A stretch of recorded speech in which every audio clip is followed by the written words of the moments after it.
Welcome back to another Warrior Wednesdays. My name is Peter Not So White. I come to you from the unceded Coast Salish territories of the Squamish, the Tsleil-Waututh, and the Musqueam people. Sukani for allowing me to settle on your grounds. If you've never been to the unceded Coast Salish territories, which is also known as Vancouver, British Columbia, I highly recommend that you come out here and check it out. There's a lot of beautiful sights out here. A lot of people enjoy coming to this city.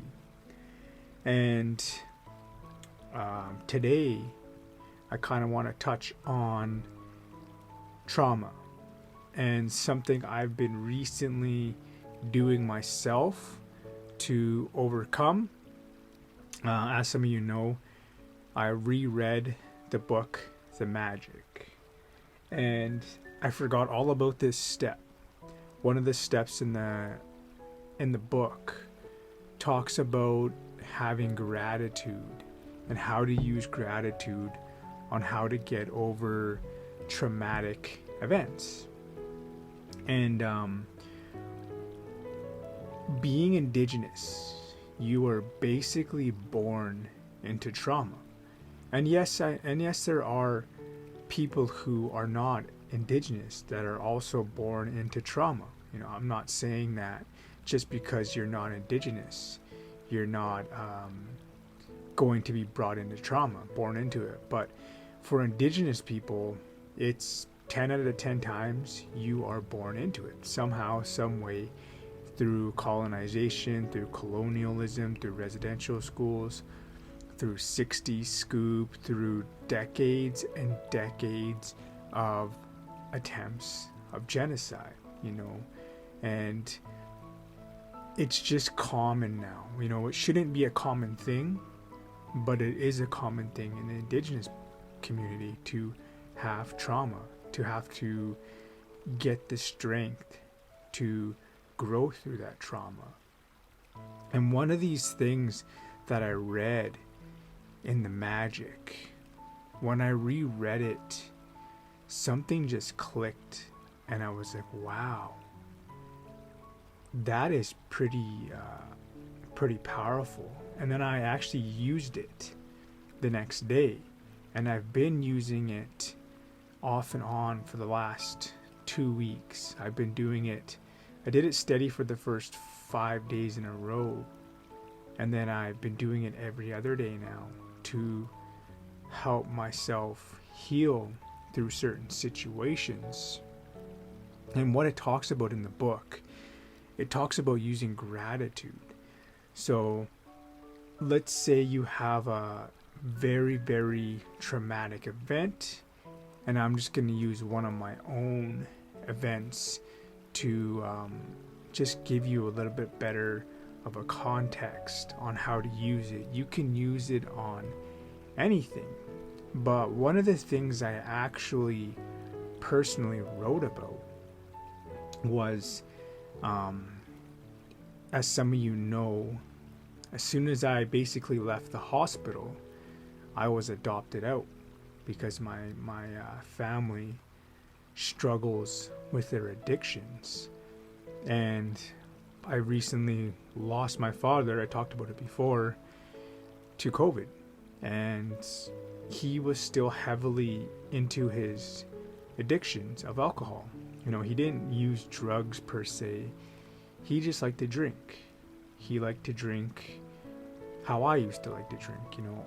Every weekend, all weekend, he would drink. And there was, he wasn't harming anyone, but physically, he wasn't harming anyone. But his traumatic events and his alcoholism is what led him to not be able to be a father at a young age. And he basically, from what I understand of the story, basically didn't want to do anything with my sister and me when we were very young, and he was just too wound up in his partying phase and drinking phase. So he basically told my mom that he didn't want to take care of us, and they basically just adopted me out as soon as I left the hospital. And I wrote about these things because the very longest, a lot of my life, I felt like a mistake, and that's not a good feeling, to feel like a mistake. And there are people out there in this world that feel like I feel. And I know my sister also, she felt the same way, because I remember when I was a teenager, I remember her saying, I was never asked to be born. And I remember that, and I reflect on that. And it really hit me recently for some reason. I don't know why. But I remember that I felt the same way as her growing up at times. Not all the time, but from time to time, I would feel like a mistake. I would feel like, I should have never been born. But I know now that I was born for a reason. I wasn't born to leave this place better than I found it. I was born to, spark the fire within people. I was born to become this change that I want to see in this world. And I'm doing that through my social media, through my podcasts, just by even affecting people that I work with, that I see on a day-to-day basis. I've touched a lot of people, and I don't realize that. I do touch a lot of people, and I do help a lot of people, and that's just that self-doubt that creeps in. But I started to use gratitude towards this event. So what I would do is I would find every morning, I would sit down, I usually listen to some lofi hip hop or some chill hop or some classical like jazz coffee shop type music, and I'll drink my coffee and I'll sit down and I do my gratitude journal.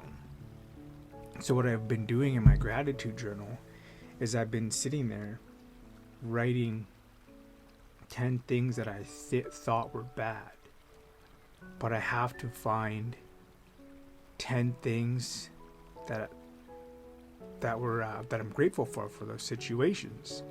So one of the things I actually wrote down was, I'm grateful to be adopted out to a foster family because it gave me more people to love me.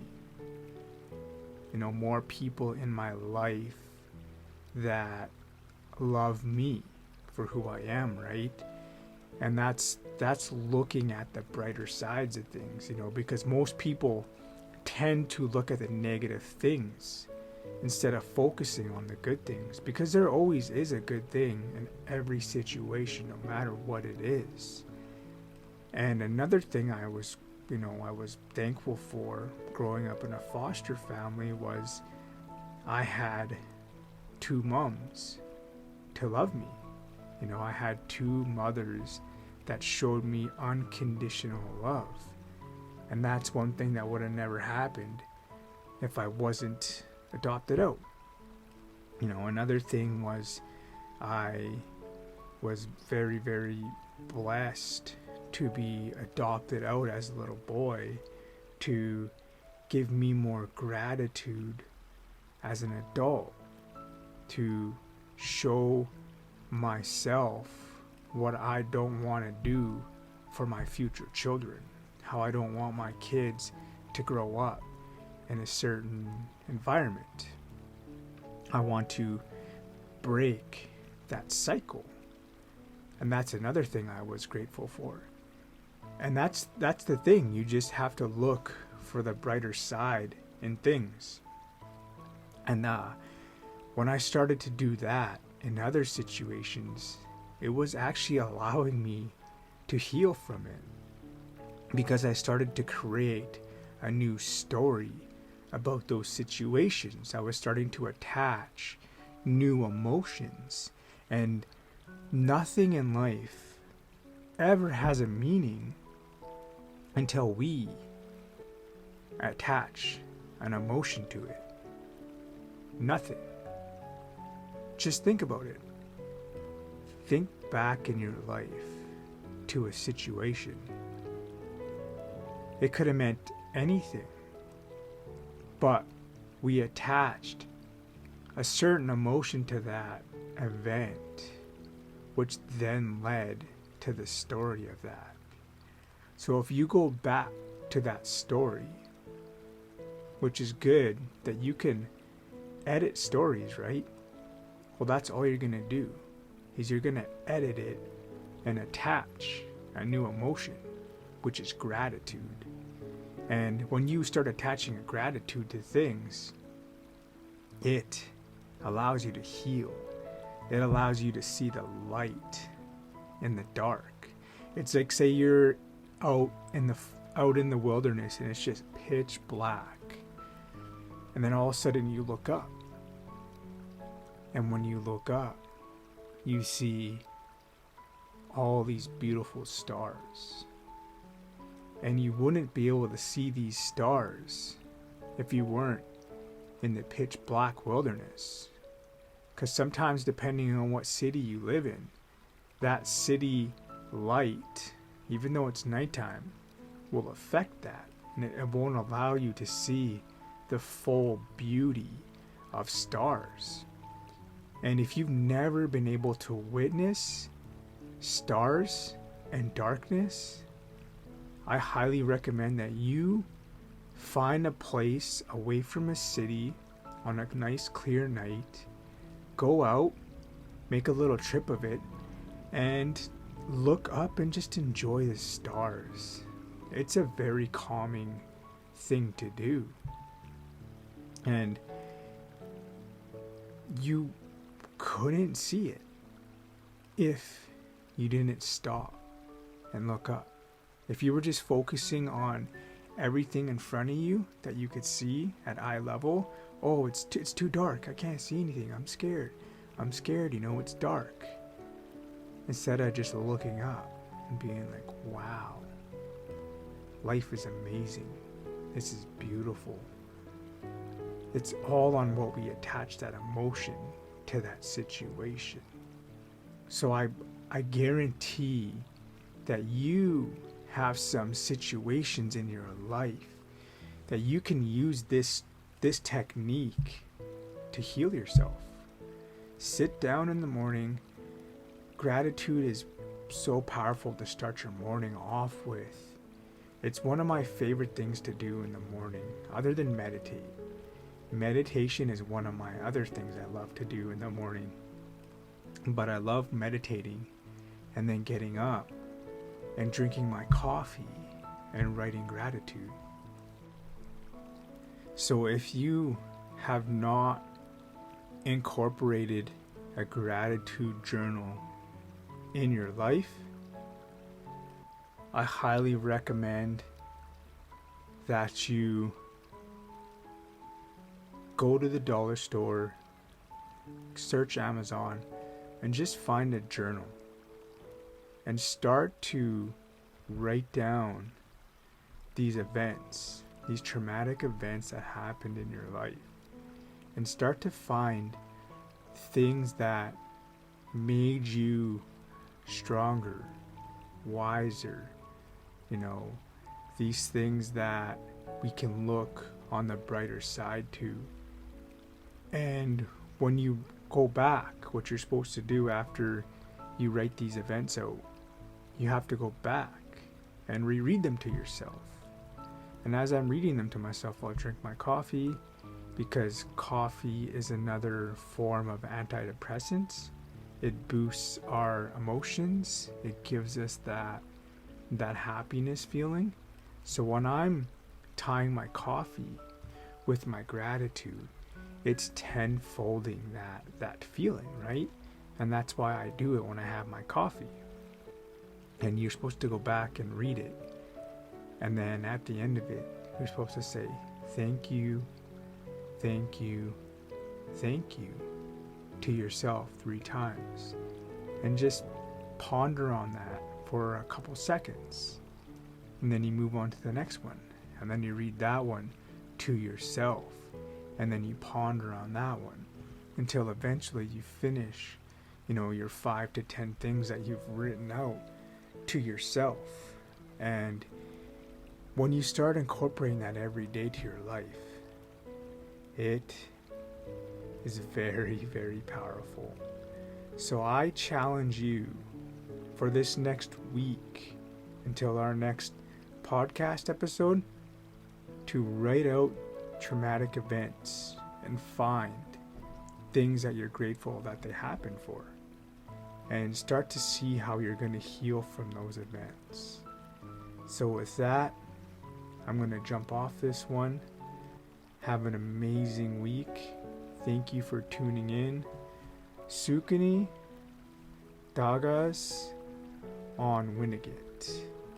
And remember, everything always happens for the right reasons. Take care, all my warriors. See you next Wednesday.